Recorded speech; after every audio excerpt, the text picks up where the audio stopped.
Bonjour. Bonjour.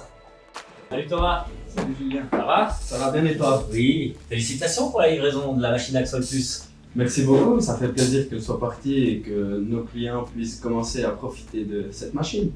Ouais, c'est un joli développement. J'ai vu qu'il y avait pas mal d'innovations au niveau software dessus. Oui, effectivement, le gros challenge a été l'architecture qui a pour but d'avoir une base très solide avec typiquement des devices qu'on utilise tout le temps, style le vacuum ou les vérins, ce type d'actionneurs-là, les axes.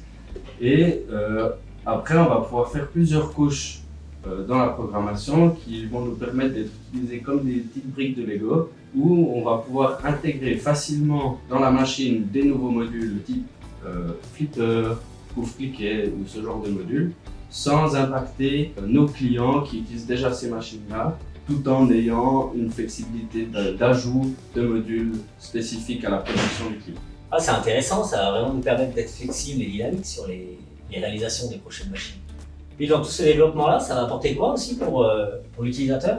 Alors pour l'utilisateur, lui, il aura l'avantage que la machine est très flexible et qu'il va pouvoir, d'un point de vue très simple, pouvoir déplacer un jeu de paramètres d'un module à un autre. C'est-à-dire que si maintenant il crée son composant, qui spécifie son composant via les paramètres disponibles et qu'il le met dans un feeder, si par la suite il se rend compte que pour son process, ce serait mieux de déplacer le feeder à un autre endroit, pour lui ce sera très facile de pouvoir déplacer le jeu de paramètres en entier dans le nouveau feeder et de pouvoir travailler directement avec sans spécialement devoir faire des réglages en plus. Ah, c'est vraiment bien, ça va lui permettre d'être autonome et flexible par rapport aux besoins de sa production qu'il pourra avoir dans le futur. Exactement. En plus de ça, il pourra tout faire tout seul. Il n'aura plus besoin de notre aide à nous spécifique. Il sera capable de développer une nouvelle recette avec tout un nouveau process, plein de nouveaux modules et en fonction de ses besoins.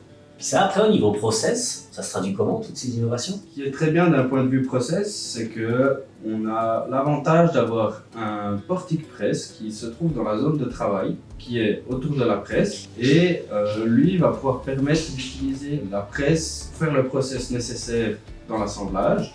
Et en attendant, on a l'avantage d'avoir le grand portique qui nous permet de soit décharger l'ancienne pièce qui existait déjà sur le posage et d'aller se recharger en pièces pour la suite. Ça donne l'avantage que pendant que la pièce est en train d'être travaillée, on se recharge en pièces. Dès qu'il a fini de travailler, on redépose tout et on recommence. Donc on gagne en temps de cycle et en productivité. Eh ben, merci beaucoup pour toutes ces explications. Et puis ça présage vraiment plein de jolies choses pour la suite sur ces machines. Merci à toi.